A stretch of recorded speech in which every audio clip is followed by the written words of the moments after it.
Bueno, buenas tardes a todos y a todas. Creo que ya estamos en condiciones de empezar. Bueno, hoy estoy tratando de verme porque tengo tantas caritas que no me veo. Un segundito, ahí está. Hoy es el primer encuentro de un ciclo que organizamos desde el despacho de la legislatura con la idea de compartir experiencias con especialistas y gestores de política pública en el marco del proceso que se inició en la Ciudad de Buenos Aires de actualización del Plan Urbano Ambiental.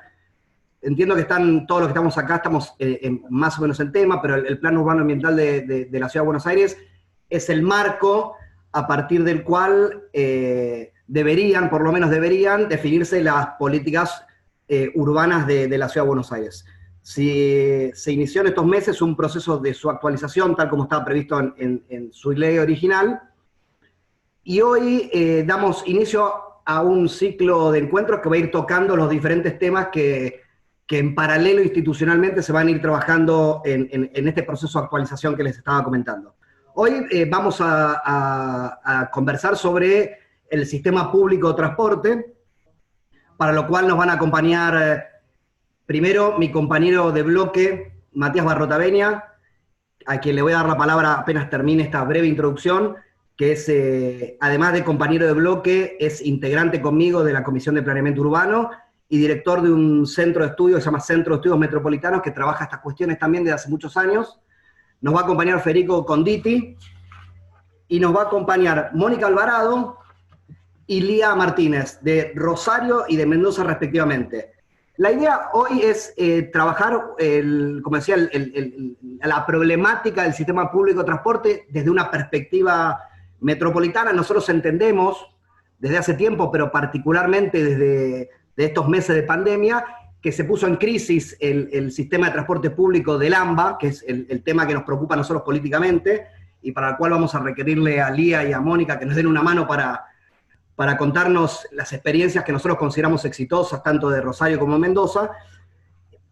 Decía que la pandemia para nosotros puso en crisis el sistema público de transporte, revelando sus inconsistencias logísticas, económicas, de acceso, etcétera, que vamos a ir desarrollando a lo largo de la conversación de hoy. Y para nosotros es muy relevante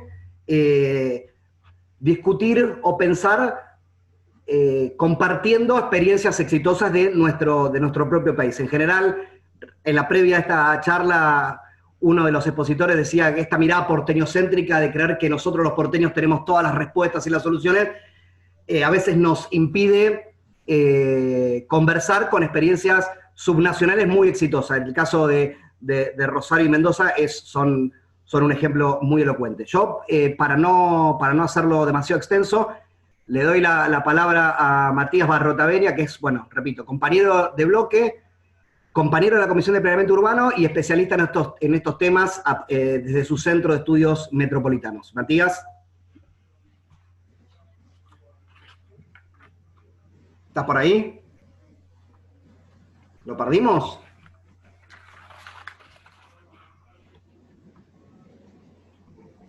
Ahí está, ahí tengo micrófono muteado. Bueno, muchísimas gracias, Manuel, bueno, por la invitación y bueno, y por compartir con todos los expositores. Bueno, veo muchos conocidos también entre los que están ahí presentes. Bueno, la verdad es que lo que decías recién es muy importante, ¿no? Nosotros tendemos desde la Ciudad de Buenos Aires muchas veces a traer ejemplos o a mirar otros lugares, sobre todo lo plantea el gobierno de la ciudad, pero nosotros muchas veces también, y ver ciudades europeas o de Estados Unidos, y a veces miramos poco hacia los ejemplos que tenemos más cerca.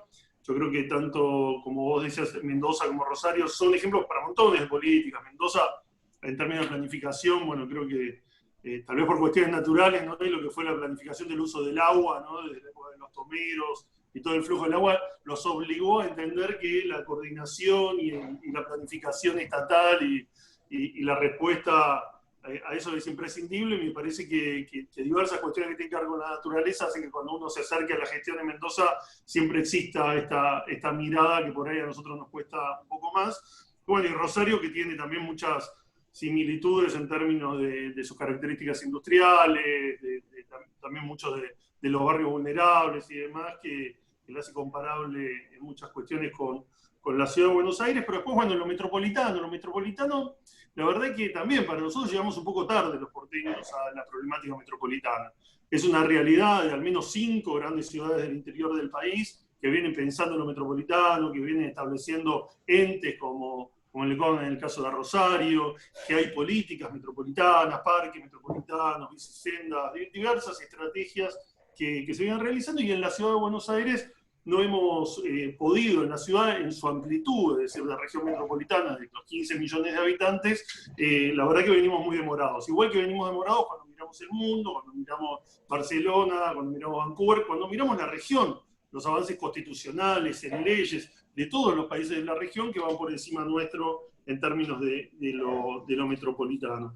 Yo creo que hoy lo metropolitano en la ciudad de Buenos Aires tiene sus particularidades, porque cuando hablamos en estos dos casos estamos hablando de ciudades, un nivel municipal y un nivel provincial dentro de la misma jurisdicción, ¿no? La región metropolitana del AMBA tiene la particularidad de que convive una ciudad de 3 millones de habitantes con una provincia que es el 40% de la población, producto del país, pero que además tiene una región metropolitana, el conurbano, si quiere, o el AMBA, para llamarlo de forma más correcta, que son otros 12 millones de personas que rodean la ciudad de Buenos Aires, con lo cual tenemos un municipio más una provincia, más el Estado Nacional, que tiene sede aquí y que además tiene mucha intervención en lo metropolitano, porque pensemos que esta región tiene dinámicas, lo que es el SEAMS, el manejo de los residuos sólidos, una autoridad de transporte que no funciona todavía muy bien, tiene una autoridad de cuencas que es ACUMAR, es decir, que existe un mercado central que tiene mucho que ver con los flujos y con el transporte, y lo que tiene que ver con la charla que hoy estamos aquí, porque es todo el flujo de alimentos en la región. Pero bueno, la característica sí es similar en términos de esta necesidad de pensar los flujos. Y en ese sentido, me parece que la pandemia ha sido clave. Aquí habrán visto, tal vez en otro ejemplo de porteñismo, ¿no?, que la mesa de los 3 funcionarios son los funcionarios de aquí, el presidente, el gobernador y el jefe de gobierno de la ciudad, que se han planteado, también, bueno, justificado porque es donde, bueno, peor hasta el momento se venía desarrollando el COVID, pero visibilizó lo metropolitano, lo que para nosotros era evidente, pero que costaba instalar, ¿no? Que hay millones de personas que todos los días se están movilizando en esta región. Por ejemplo, un dato, en la ciudad de Buenos Aires la mitad de los puestos de trabajo son ocupados por personas que van de la provincia de Buenos Aires todos los días a la ciudad de Buenos Aires a trabajar. Son más de 2 millones de personas que se suman a otro colectivo que va a atenderse por salud, por educación, para hacer compras, por consumos culturales, gastronómicos y servicios y demás. Hay 200.000 personas que cruzan hacia el otro lado de trabajar. El 5% de los puestos de trabajo en la provincia son ocupados por bonaerenses. Y así, también dentro de la ciudad de Buenos Aires hay una movilidad entre regiones, de la zona centro, el sur y el norte, de más de 180.000 personas que todos los días se movilizan. Por lo tanto, el COVID lo que mostró es que había casi 1 millón de trabajadores que todos los días en el transporte público se movilizaban para ir a trabajar en la construcción, para trabajar en el trabajo de casas particulares, servicio doméstico, o que de las villas y barrios vulnerables se trasladaban a los hospitales porque eran aquellos que atendían la seguridad, o el enfermero, o aquel que estaba en la estructura de limpieza de una empresa. Y me parece que visibilizó esta relación que tenemos, que a veces aparece invisibilizada, y sobre todo las desigualdades. La desigualdad en la conectividad, la desigualdad en el acceso a bienes y servicios. Pero para no extenderme, porque es solo una presentación, decirles que creo que la agenda metropolitana, en este caso vamos a abordar el tema de la movilidad. Pero creo que hoy es imprescindible aprender de las ciudades. Hoy la gente vive en ciudades, en el mundo las ciudades están creciendo, son el 3% del territorio, pero tienen más de 60-70% de la población. Hay un proceso inmensurable, las megaciudades. Nosotros tenemos que pensar la nuestra de otra manera, porque tiene 15 millones de habitantes y necesitamos que tenga 10 en el futuro, y no que tenga 20. Y para eso necesitamos que se desarrollen otras centralidades en el interior del país. Pero estoy seguro que la agenda hoy, la agenda que tenemos que tener sobre la marcha, la agenda de género, con el cuidado de personas, pero también con toda la complejidad del trabajo, además no se puede no pensarse metropolitanamente, que la agenda ambiental no puede no pensarse metropolitanamente, porque hoy tenemos el ejemplo del Plan Nacional, la Vega Aguada, Granero por ahí, el Plan Nacional de Uso del Suelo. Cuando pensamos una ciudad, la tenemos que pensar en su planificación urbana, y su planificación urbana tiene mucho que ver con el trabajo. Pensemos los trenes que se ubicaron para poder transportar los granos, que luego en sus estaciones se constituyeron poblados, que luego se dieron, en este caso se llamaban los barrios Camar o otras planificaciones donde los trabajadores podían ir constituyendo y construir ciudad, y la movilidad que se da a partir de las posibilidades de trabajo en la nación, pero también adentro de cada una de esas regiones.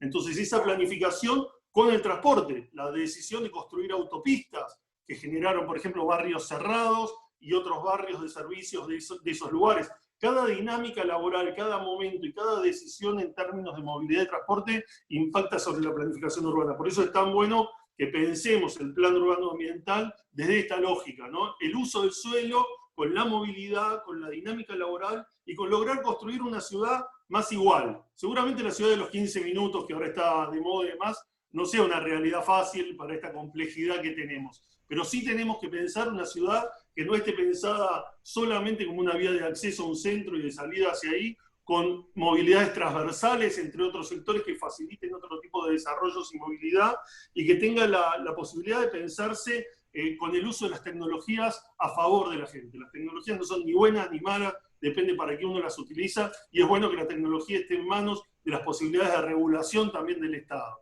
¿no? En su momento nosotros perdimos alguna batalla en términos, por ejemplo, del establecimiento de grandes superficies, de supermercados y demás, que destruyeron el comercio local. Hoy las aplicaciones, hoy muchísimas de estas discusiones de la tecnología en el mundo del trabajo y demás ponen en cuestión, y también mucho que tiene que ver con la posibilidad de tener una agenda de la movilidad que fortalezca los peatones, las bicicletas, que al más débil, si se quiere, en los diferentes trayectos, y también en temas ambientales poder pasar a bajar las emisiones de carbono e ir hacia otros formatos eléctricos. Pensemos, ahí no me voy a meter porque me voy a meter en problemas y ustedes son los especialistas. Pero digo, para mí está bárbaro que lo pensemos metropolitanamente, que aprendamos de un país federal y que tengamos una agenda de futuro que sea para que tengamos una ciudad mejor, más igualitaria y donde valga la pena vivirla y no nos hagamos tanta mala sangre por el tiempo que perdimos en movilizarnos por ella. Gracias. Bueno, gracias, Matías. Vamos a organizar así la conversación. Federico Conditi ahora va a tomar la palabra para explicarnos o realizar un balance y eventualmente un análisis prospectivo de justamente la dimensión metropolitana que señalaba Matías respecto del área metropolitana de Buenos Aires. Voy a leer un poco el perfil de Federico, y voy a hacer lo mismo después con las dos otras expositoras. Federico es especialista en política y planificación del transporte de la Universidad de San Martín y es coordinador del área de transportes hoy de la Defensoría del Pueblo de la Ciudad. Integra también un grupo que se llama Ciudades en Movimiento, que es un grupo de un conjunto de especialistas en la materia. Así que, Federico, te damos la palabra. Vamos a ir señalándote si te extendés en el tiempo, pero adelante. No hay inconveniente. ¿Me escuchan ahí? ¿Se escucha bien? Sí. Perfecto. Bueno, a ver, como bien decía Manuel, yo trabajo en la Defensoría del Pueblo, coordino el área de transporte, y la verdad que para contar un poco desde dónde hablamos en cuanto a la situación del transporte en el AMBA, en el área metropolitana de Buenos Aires, quiero contar brevemente qué hacemos, que es por la Ley 3 de la Ciudad de Buenos Aires, defender los derechos y garantías de la población de la Ciudad de Buenos Aires, de los usuarios y consumidores, en mi caso específicamente en todo lo que tiene que ver con la materia de servicios de transporte público. Tenemos distintas atribuciones, no solo atender los reclamos, sino también tenemos iniciativa legislativa. Por ejemplo, hemos presentado proyectos sobre la extensión horaria del subte, sobre todo en horario nocturno. Tenemos la obligación, y lo hacemos con frecuencia, de participar en las audiencias públicas para cada aumento de tarifa que se realiza o que se plantea. Y desde ese marco tenemos distintas cuestiones que nos hacen una visión amplia de cuál es la situación del transporte en la Ciudad de Buenos Aires en particularmente y en el área metropolitana. Ahí después Gaby va a ir mostrando unas placas.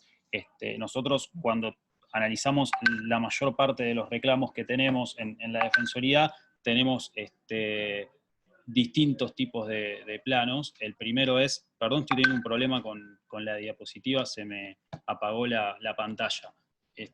Me apareció una general y se me apareció la pantalla, perdón, un segundo. ¿Lo estás viendo ahí?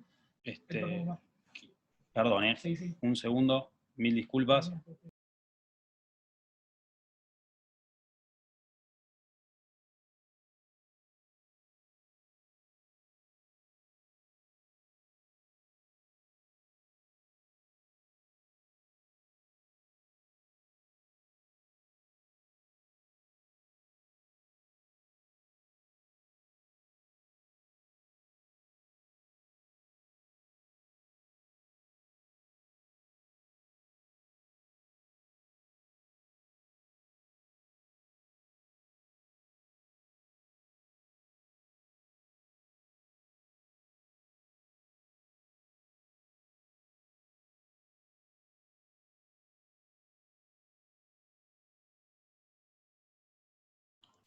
Fede, no se te escucha. Ahí lo resolvemos.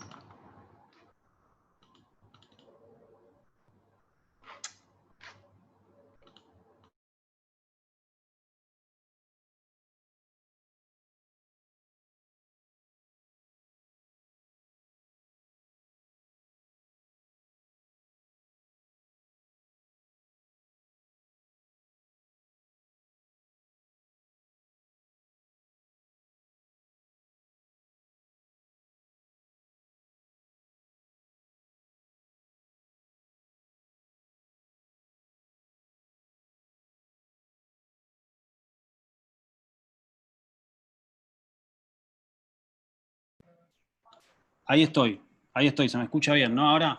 Sí. Bueno, perdón, mil disculpas. Volviendo al tema, entonces, cuando nosotros analizamos los distintos reclamos que solemos tener en la ciudad de Buenos Aires, particularmente tenemos mayoritariamente centrado en subterráneos, generalmente asociado a lo que es infraestructura y problemas con el servicio, desde fallas de escalera mecánicas hasta retrasos en las formaciones y caída del servicio. Después con colectivos, muchas veces con faltas de frecuencias y problemas para el tema de acceder a la tarifa social o cargas con la SUBE o la aplicación de la tarifa integrada.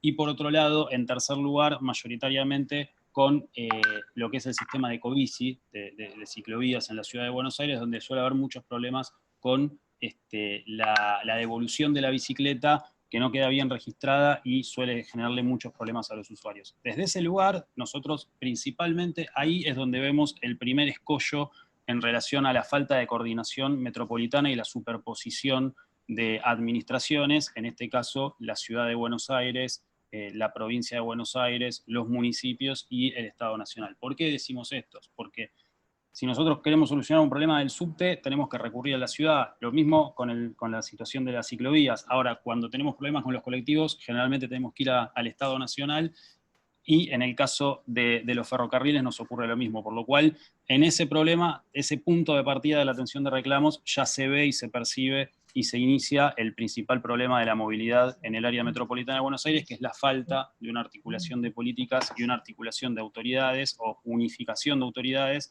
que permitan llevar adelante y desarrollar una política coordinada.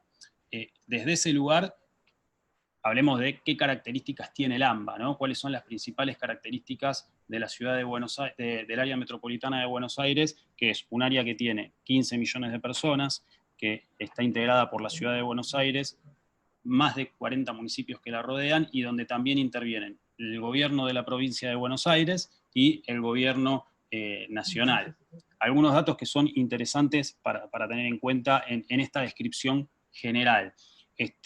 Concentra el 58% el AMBA de las unidades de colectivo, de transporte automotor de colectivo en la Argentina. Estamos hablando de 18.000 unidades de colectivos. Más de 800 kilómetros de red ferroviaria metropolitana. Hablamos de las líneas Roca, San Martín, las líneas Mitre, Belgrano Norte, Belgrano Sur, y una red de kilómetros de subte de entre 54 y 60, dependiendo si se cuentan o no las cocheras taller y distintas cuestiones que son más técnicas y no vienen a la cuestión. Previo a la pandemia, se movilizaban se realizaban más de 20 millones de viajes diariamente y 4 millones de personas se movilizaban en el transporte público en toda el AMBA, ¿no? En 4 millones de personas y 20 millones de viajes. Un número que puede ser abrumador, que puede resultar complejo, pero que, bueno, son las características reales del área metropolitana de Buenos Aires. ¿Cómo se distribuye ese número? Que ya empieza a marcar las primeras características de cómo está dada esta situación de movilidad en el AMBA. Bueno, vemos una fuerte concentración en el colectivo, transporte automotor colectivo en el área metropolitana, y por otro lado, en segundo plano, el automóvil particular, por lo cual entre estos dos modos concentran el casi 80%, 78-80% de la movilidad o de los viajes que se realizan en el AMBA, lo cual primero marca una fuerte tendencia en los modos que no son los que en el mundo, ni en el país, ni en ninguno de los debates se plantean como los modos que pueden garantizar un medio ambiente más sustentable, un transporte más limpio. Son mayoritariamente modos que utilizan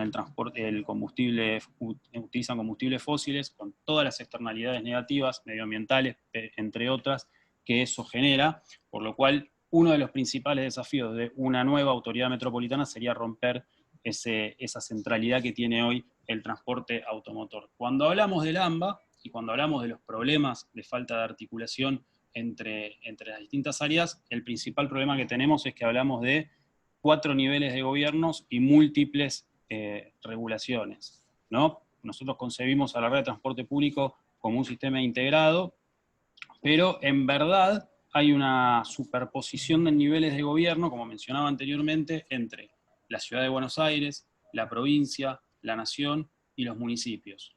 De los 18.000 colectivos que hablábamos anteriormente que circulan en el AMBA, el 52% son de jurisdicción nacional, es decir, el permiso de explotación y circulación se los brinda el Estado Nacional a través de la Comisión Nacional de Regulación de Transporte, el 28% son provinciales, es decir, que la provincia de Buenos Aires, las famosas líneas que van del 200 al 500, son de la provincia de Buenos Aires y conectan municipio con municipio. Las de jurisdicción nacional conectan la provincia de Buenos Aires con la ciudad, o viceversa, y las de la provincia de Buenos Aires conectan municipios entre sí. Después tenemos las líneas, el 20% restante, que pertenecen a autoridades locales, que son líneas municipales, donde en muchos municipios también hay un problema de conectividad interna y que no alcanzan a dar una oferta necesaria a los niveles de demanda. Como si eso fuera poco, tenemos por otro lado 32 líneas que dependen de la Ciudad de Buenos Aires, por lo menos en materia de subsidios, porque empiezan y terminan su recorrido en la Ciudad de Buenos Aires. Tenemos el subte, que depende totalmente de la Ciudad de Buenos Aires, y tenemos también a su vez los ferrocarriles metropolitanos que dependen de la nación, por lo cual es un berenjenal que por lo menos a priori resulta bastante difícil de comprender. ¿Cuáles son las consecuencias directas de este tipo de descoordinación y de problemas? Bueno, en el transporte público automotor de colectivo, lo primero que vemos es mismo servicio, distinta tarifa de viaje para un viaje de 3 kilómetros, digamos la tarifa mínima, ¿sí? Podemos comparar la línea 59 en la Ciudad de Buenos Aires, 18 pesos, la línea 202 en la provincia de Buenos Aires, jurisdicción provincial, 19,60, y la línea 500 para arriba, que es una línea, por ejemplo, las que circulan por el municipio de Zárate, tienen un precio de 23,50. Miremos la inequidad que hay, no solo en la aplicación de subsidios para alcanzar un nivel de tarifa igualitario, sino que una persona que se mueve solo por un municipio tiene claramente una tarifa mucho más onerosa que las personas que que hacen viajes interjurisdiccionales. Esto no está mal ni está bien, lo que decimos es producto de la falta de planificación y de la unidad, y la falta de unidad administrativa que permita llevar esa planificación adelante con mayor certeza, con mayor capacidad en el análisis puntilloso de cómo llevar adelante una mejor aplicación de los recursos, que en este caso son los subsidios. Si analizamos cómo se da la repartición de los subsidios del transporte en el área metropolitana de Buenos Aires, por lo menos al año 2019, que es la placa que estamos viendo, vemos que el 36% va a trenes, ¿sí? Que lo pone Nación, el 34,7%, o sea, estamos hablando casi de nuevamente un 70% son colectivos financiados por el Estado Nacional, y después tenemos colectivos de la provincia de Buenos Aires, que es el 20% del total del subsidio en el AMBA, que lo pone la provincia de Buenos Aires, y por otro lado el 4% lo pone para colectivos, son esas 32 líneas que mencionaba antes, que empiezan y terminan en la ciudad, lo pone el gobierno de la Ciudad de Buenos Aires, y el subte que íntegramente pone el subsidio el gobierno de la Ciudad de Buenos Aires, por lo cual al depender de la ciudad es el que está encargado de llevar adelante la financiación de la tarifa. Esto tiene 2 o 3 cuestiones que me parecen importantes, que son efectos negativos. Primero, cuando hablamos de la distribución de subsidios, ¿no? En la Ciudad de Buenos Aires o en distintos lugares, la falta de coordinación hace que haya en algunos lugares sobreoferta y en algunos lugares falta de oferta. Por ejemplo, en el corredor norte de la Ciudad de Buenos Aires tenemos líneas que hacen recorridos muy parecidos, que podrían cumplir una demanda única, una oferta única para la totalidad de la demanda, que hoy no está ocurriendo porque no está analizado, y eso conlleva una cantidad de subsidios que tranquilamente podrían ser racionalizados y en base a una buena prestación de servicio, y que hoy le terminan saliendo al Estado el doble de lo que le debería salir. Y doy un ejemplo de la línea 12 y la línea 39, o la línea 39 y sus distintos ramales en la zona de Palermo. Solamente por dar un ejemplo muy puntual, hacen un recorrido muy parecido a la 12 y la 39, y tranquilamente podría racionalizarse esa oferta para que cubrir la totalidad de la demanda con una mejor aplicación de los subsidios y una menor erogación para el Estado. Puntualmente, en el caso de colectivos, se viene avanzando igual en esa dirección. En la línea 60 se han reducido los distintos ramales dentro de la ciudad y se ha racionalizado la cantidad de oferta porque había una sobreoferta para la demanda necesaria. ¿Qué otras consecuencias tiene esto? Que bueno, nosotros hemos planteado numerosas veces que nos parece un error. En el caso del subterráneo de Buenos Aires es uno de los pocos casos del mundo, casi el único, donde una ciudad se hace cargo de la red y de la totalidad del servicio.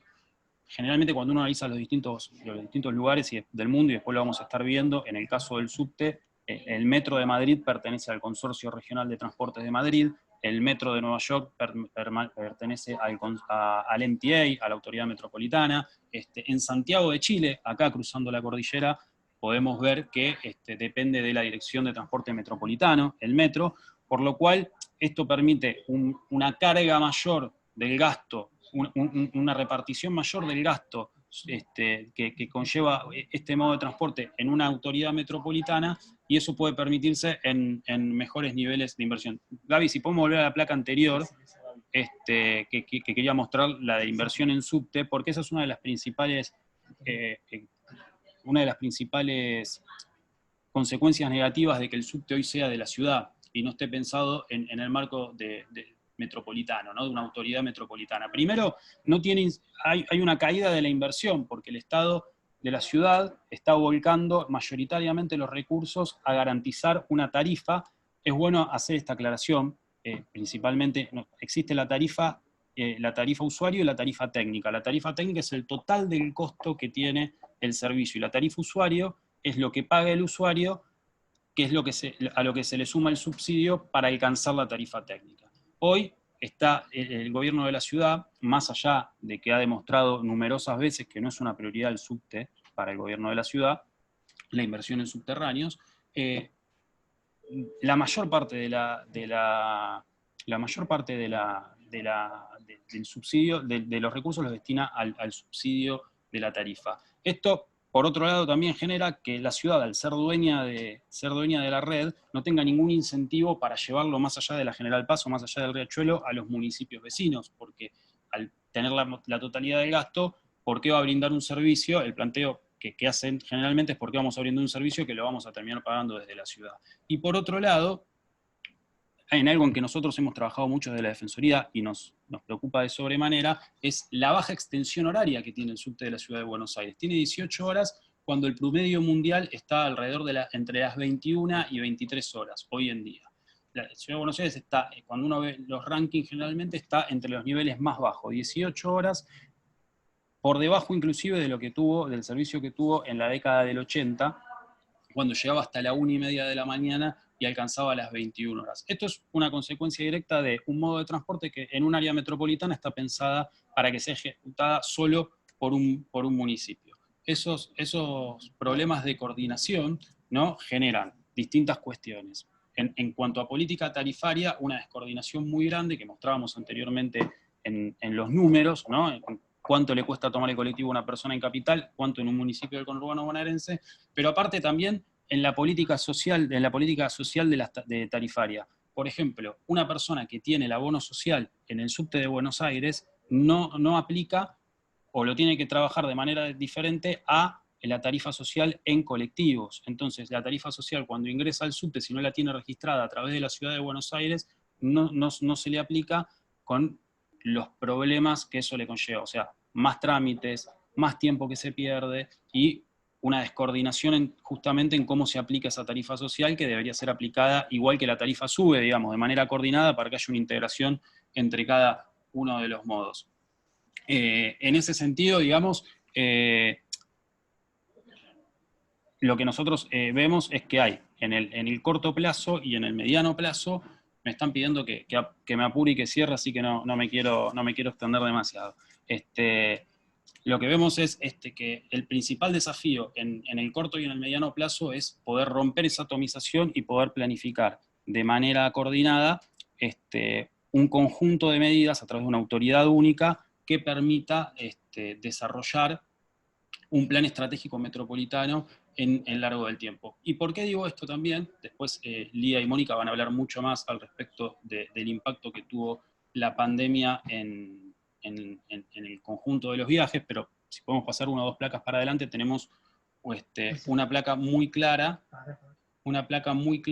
donde muestra la caída casi del 75% en la demanda de los viajes, producto de la pandemia y del aislamiento social preventivo obligatorio. ¿Esto qué significa?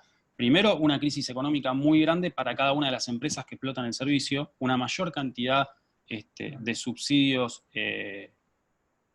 aplicados al sistema, porque obviamente hoy casi el subsidio abarca prácticamente el 75% del total de la tarifa, lo cual es mucho. Antes rondaba entre el 50 y el 65%, ha aumentado 10 puntos porcentuales, con lo mucho que es. Y por otro lado, el desafío de pensar hacia futuro una red que está en una situación económica muy compleja, y que para sacarla adelante, tanto económicamente, pero que eso no tenga el impacto social negativo en un incremento de las tarifas que destruya el bolsillo de la gente, va a haber que pensarlo de manera muy coordinada y muy de manera desde una autoridad única con plenas facultades que pueda llevar adelante esa tarea. Si se puede pasar, Gaby, a la placa de ejemplos internacionales, quería dar dos breves ejemplos internacionales antes de cerrar. Dos o tres ejemplos que tranquilamente podrían aplicarse a la región metropolitana de Buenos Aires, y acá quiero hacer una aclaración: no quise tocar los muy buenos ejemplos nacionales que tenemos, porque después vamos a tener dos expositoras de lujo que lo van a expresar mucho mejor que yo, pero el Consorcio Regional de Transportes de Madrid, que en el año 85 se fue creado, es como una de las principales políticas de la transición, que heredó Madrid de la transición, que tiene a la totalidad de los ayuntamientos que rodean que forman parte del sistema de transporte público, y que es quien coordina la totalidad del transporte en Madrid.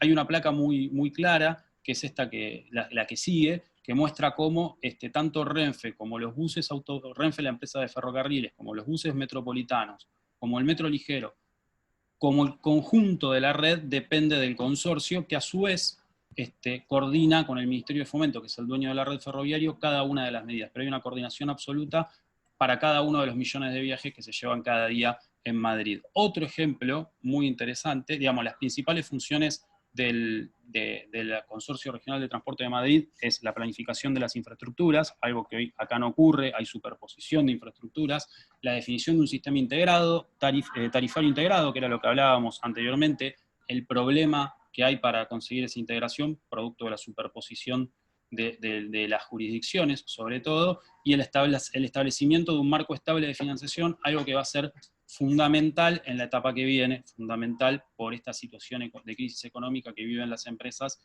y que van a hacer que realmente sea un problema hacia adelante. Posteriormente, otro de los ejemplos que les mencionaba es la Autoridad Metropolitana de Transporte de Nueva York.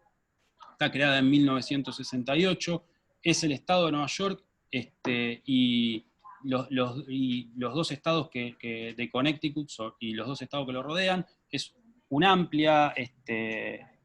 tiene una amplia cobertura geográfica y demográfica, y acá me parece algo muy interesante para tener en cuenta. El metro de Nueva York depende de la ciudad de Nueva York, pero lo genera la autoridad metropolitana, lo gestiona la Autoridad Metropolitana de Nueva York y se financia de manera conjunta. ¿Qué quiero decir con esto? Pensar en una autoridad metropolitana de Buenos Aires fuerte, con capacidades y atribuciones sobre toda la red, no implica que la ciudad, por ejemplo, tenga que renunciar a su potestad sobre la red, sino que hay modelos que permiten que haya una coordinación y que se ceda el marco de concesión, de explotación y de regulación, e inclusive que se comparta la financiación. Algo interesante también de esto es que cada uno de los estados miembros o de los municipios miembros tiene participación en el directorio y hay una interrelación muy fuerte entre cada uno de los municipios. Y algo que me parece importante tener presente, muchas veces se discute la posibilidad de que el Estado participe o no en la explotación de los servicios. En el caso de Nueva York hubo una crisis muy grande, como en la mayoría de los casos donde se estatizan servicios, y hoy es la Autoridad Metropolitana la que explota los servicios de buses y lo hace de forma eficiente, correcta y sustentable económicamente. Y ya para ir cerrando, tenemos del otro lado de la cordillera el Directorio de Transporte Metropolitano de Santiago de Chile, que coordina la red de buses, que es el Transantiago, y la red de metro. Y acá también hay otro dato muy interesante para tener en cuenta en el marco de cómo la unificación permite una financiación más viable y más acorde. En el caso del famoso Transantiago, que ahora cambió su nombre, la red de buses que conectan todo Santiago, genera muchas pérdidas, o generaba muchas pérdidas. Con el tiempo ha ido cayendo la cantidad de pérdida que genera, y requería una gran cantidad de subsidios. ¿Cómo se niveló eso? La tarifa, el excedente de la red de metro permitió financiar la red de colectivos. Entonces, cuando vemos ejemplos y modelos que avanzan en la unificación tanto de la explotación como de la planificación, inclusive se hace más sustentable económicamente el sistema en su conjunto, ¿no? Y el impacto positivo que eso tiene en cada uno sobre todo en la experiencia del viajero, que es finalmente para quien nosotros deberíamos trabajar para que mejore esa experiencia. Finalmente, algunas propuestas y conclusiones muy breves. Hay algunos antecedentes históricos, porque a veces hablar de la Autoridad Metropolitana en Buenos Aires pareciera que fuera algo casi que bajo un plato volador y estamos inventando la pólvora. No es para nada así. Tenemos en 1939 la Corporación de Transporte de Buenos Aires, que fue en el marco de una estatización masiva lo que permitió planificar el servicio de colectivo, de subte y de ferrocarril durante un buen tiempo en la ciudad de Buenos Aires. Tenemos como antecedentes de estudios regionales el estudio preliminar de transporte de la región metropolitana del año 72, que fue un estudio que permitió sentar las bases, el último de carácter metropolitano, que permitió sentar las bases, por ejemplo, para muchos de los trazados de colectivos, pero también para lo que fueron después las futuras extensiones de la red, la línea F, la línea H, la línea G, y hay una agencia metropolitana de transporte que hoy es absolutamente consultiva, no tiene ninguna capacidad, que se creó en el año 2012, que es lo que nosotros planteamos, que tiene que crecer en sus capacidades, en sus atribuciones y en sus posibilidades de acción sobre el conjunto del sistema. Para cerrar, ¿cuáles creemos que deberían ser los requisitos de esta nueva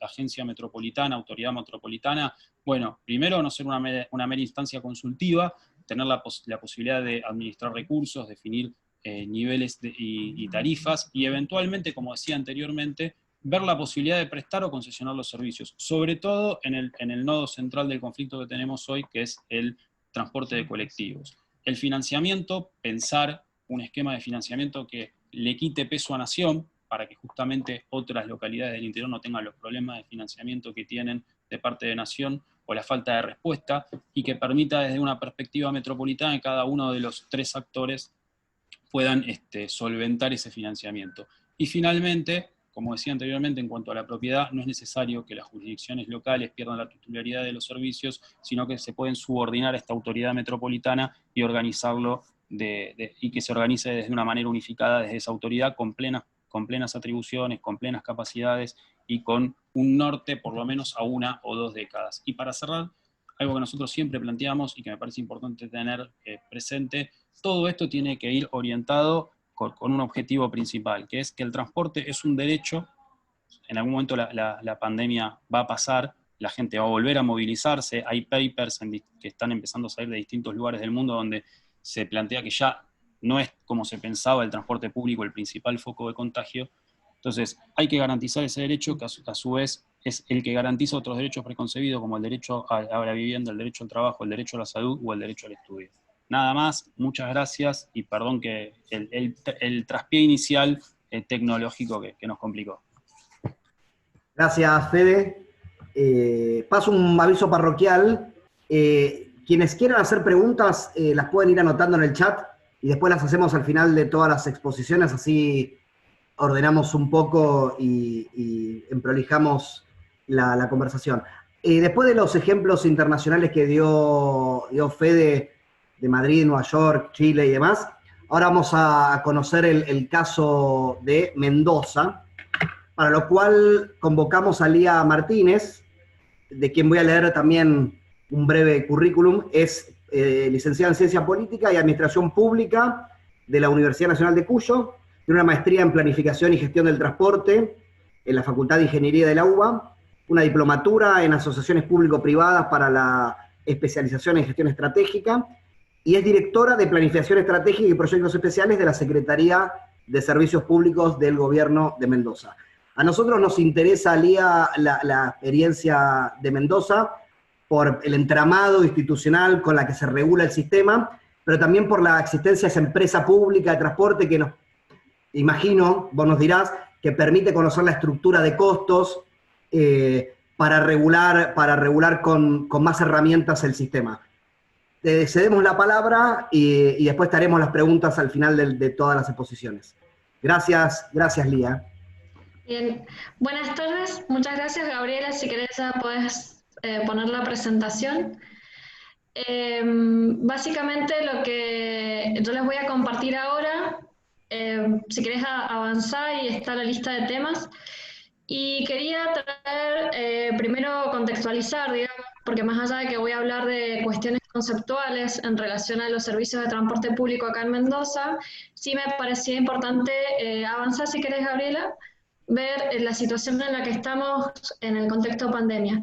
Y bueno, acá se ve una reducción muy grande de las transacciones diarias que teníamos en día hábil en el transporte público en relación a lo que era al inicio del año, en realidad en marzo, que es cuando tenemos nosotros la mayor demanda, avanzar. En la próxima diapositiva, no sé, Gabriela, sí, ahí está. Bien, nosotros tuvimos una reducción muy importante, es decir, que estamos al 30% de lo que eran las transacciones a marzo. Y andate atrás, Gabriela. Y tenemos una situación que tiene que ver con que el sistema Mendotran, que es el nuevo sistema que está funcionando en Mendoza desde el año 2019, en la provincia lo que sucedió es que hicimos un cambio de sistema en donde planteamos tener una red troncalizada de servicios, y eso significó en el 2019 una serie de adaptaciones de la población a la nueva red propuesta por el gobierno, una adaptación también de la red que nosotros habíamos propuesto respondiendo a la demanda, y ahí tuvimos un incremento en las transacciones. Veníamos muy bien en la captación de pasajeros, pero bueno, con toda esta situación que ya comentábamos de lo que generó la pandemia y la inseguridad para usar el transporte público, tuvimos una reducción importante. Y también se redujo la oferta, ¿no?, en relación a como ha pasado en otras jurisdicciones, sin contar que también empieza a plantearse una situación fiscal en relación a sostener qué servicios están funcionando en la ciudad. Avanza, Gabriela, si querés, esta diapositiva y la que viene. Esa. Ahí, esto es importante porque es una imagen, la anterior, Gabriela. es una imagen en los gráficos de cómo ha sido la evolución en términos de los horarios en que las personas hacen transacciones. Y esto a futuro es algo que quisiéramos mantener, obviamente volviendo a tener la cantidad de transacciones que teníamos, ojalá superemos las 800.000. Pero lo que a nosotros nos ha sucedido es que esos picos que ven en el gráfico son nuestras horas punta, en donde ahí tiene que tener la máxima capacidad del sistema para operar, que eso implicaba que nosotros tuviéramos 1.400 unidades de buses. Enseguida voy a pasar los números del sistema. Pero bueno, esto es un poco para entender cómo ha bajado la cantidad de demanda y por consiguiente las implicancias que esto tiene para la sostenibilidad de los servicios. Avanzá, Gabriela, si querés. ¿Y qué pasó en Mendoza desde el año 2016? Hubo un cambio de reglas de juego, ¿sí? Acá vemos una foto antigua de lo que era jugar al fútbol y nosotros un poco desde el gobierno provincial, tomando el aporte que hizo parte de la gestión anterior, que era un partido político distinto, tomamos todo lo que había de trabajo y de estudios en relación al Plan Integral de Movilidad. El nuevo gobierno, en 2015, digamos, toma todos esos consejos y ya tenía una serie de proyectos de modificaciones de leyes, ¿sí? Avanzá, Gabriela, si querés en la próxima diapositiva. Vamos a ver ahí, yo lo que he sintetizado en este cuadro es todo el conjunto de normativa que hace que hoy la provincia de Mendoza tenga funcionando los servicios de transporte público y que nunca haya tenido un día de paro, porque también esto viene atado a un esquema que vamos a ver enseguida de financiamiento, ¿sí? Pero bueno, nuestro norte es la Ley de Ordenamiento Territorial, que eso se sanciona en 2009, y recién, con un esfuerzo bastante grande, unos 8 años después, recién logra tener un plan provincial de ordenamiento territorial. Esto significa mucho trabajo entre los municipios y la provincia. Pero en el 2016 se sanciona la ley de la empresa provincial de transporte, en donde lo que se hace es cambiar un esquema institucional que era antes una empresa que tenía una participación como una empresa de Estado, y esta es una SAUP, que es una sociedad con participación accionaria mayoritaria del Estado, pero que puede trabajar en la órbita de la empresa privada, ¿no? Del derecho privado. Entonces esto le da una autonomía distinta a lo que venía teniendo la empresa. Y el objetivo principal de esa empresa es que el Estado provincial invierta en todo lo que tiene que ver con tecnología limpia, ¿sí? Por eso entonces esa empresa va a operar el tranvía urbano, buses eléctricos, tranvías, perdón, trolebuses, que hay pocos lo que existen, y un grupo más de buses de combustión convencional. Después se hace una modificación con una ley de seguridad vial. Después viene una ley del ente de movilidad provincial. Esta ley surge producto de un recurso de amparo que presenta un grupo de usuarios, en donde le pedía al Estado provincial que una vez por todas instale o institucionalice un ente regulador que no se había institucionalizado, de que esa ley existía desde el 2005, y acá se mejoró, y básicamente este ente es una agencia reguladora de los servicios que cumple los roles de control, fiscalización y auditoría de las empresas concesionarias y hasta la empresa también que es Sociedad de Transporte de Mendoza. Después viene la ley de movilidad, que esa ley de movilidad, yo enseguida les voy a hacer un repaso de las modificaciones normativas que implica, pero actualiza las regulaciones en pro del Estado en relación a cómo interviene para regular la prestación de los servicios de transporte público. Eleva algunas exigencias a los concesionarios, y esa ley se hizo famosa porque reguló lo que eran las plataformas Uber, ¿no? Pero tenía muchas cosas más interesantes para el transporte de pasajeros que en sí mismo de esa regulación. Y en el 2018 también se hace la licitación pública nacional del sistema Mendotran, que enseguida en la próxima diapositiva, Gabriela, vamos a ver todo el conjunto de regulaciones que se establecieron. Pero bueno, acá yo lo que había hecho era presentar sintéticamente, las competencias y roles en función de todos estos cambios normativos. Es importante considerar que desde los 90 la provincia tiene la jurisdicción plena sobre los servicios de transporte público, que son conceptualizados como servicios públicos esenciales, es decir, que el Estado provincial tiene que garantizar que estén operativos. Y además tiene, ahora la Secretaría de Servicios Públicos, con la nueva ley de movilidad, solo le queda la facultad de planificación, es decir, es la que decide la política de movilidad de personas en todo el territorio de la provincia. Anterior, Gabriel. Y bueno, y tiene la facultad de la fiscalización operativa, después tiene también la facultad de reglamentar con una visión de movilidad los diferentes aspectos que le da la ley. También tiene, se declara el Plan Integral de Movilidad como un plan que es validado por ley, que debe cumplir el Estado provincial. Se establece la marca Mendotran como una marca que va a trascender a gobiernos, y que efectivamente pueda visibilizarse como un sistema integrado de transporte en el área metropolitana, sobre todo de Mendoza. La Secretaría de Ambiente y Ordenamiento Territorial articula junto con nosotros qué cosas nos exige para movilidad en el Plan Provincial de Ordenamiento Territorial, y el municipio es un área que se coordinan actividades con los municipios del área metropolitana principalmente, incluido el municipio de Lavalle. La empresa provincial, como les comentaba, el único accionista es el Estado provincial y presta servicios con tecnología limpia. Después, para terminar de aclarar el panorama desde el punto de vista institucional, en la siguiente diapositiva vamos a ver que el ente de movilidad tiene un consejo consultivo integrado por municipios, gremios, usuarios, organismos provinciales y empresas. También tiene la fiscalización y control, pero acá en este caso tiene que hacer un control exhaustivo de todo lo que se solicita a las empresas en contratos de concesión, por ejemplo, presentar informes anuales, que se los hemos requerido aún en contexto de pandemia. Ellos llevan a su vez una auditoría de las estructuras de costos, también es algo que se ha estudiado y que enseguida se los voy a mostrar como una alternativa para plantear en un análisis a futuro en los sostenimientos de los servicios. Y además también regula por sí mismo todas las competencias que se le han delegado. Los municipios, por su parte, están formulando algunos, ya los tienen, otros lo están terminando de hacer, tienen sus planes municipales de ordenamiento territorial, donde entra la materia de movilidad, pero ellos básicamente gestionan tránsito, tienen su potestad sobre el espacio público y el mobiliario urbano, es decir, que la provincia establece las paradas, en este caso mi dirección, nosotros establecemos también las trazas, y ellos lo que hacen es, obviamente lo acordamos, es toda la parte de la infraestructura más urbana.